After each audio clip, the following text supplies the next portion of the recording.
This video shows how to replace the dust filter on the HEF Thermo-con.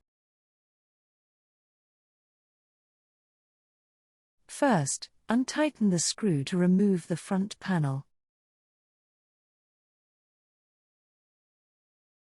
You will see the dust filter on the back of the front panel.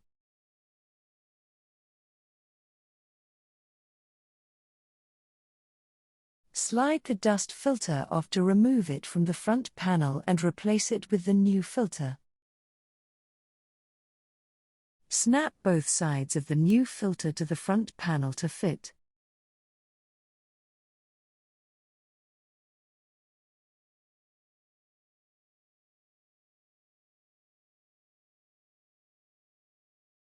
Mount the front panel with the new dust filter to the body, and replace the screw.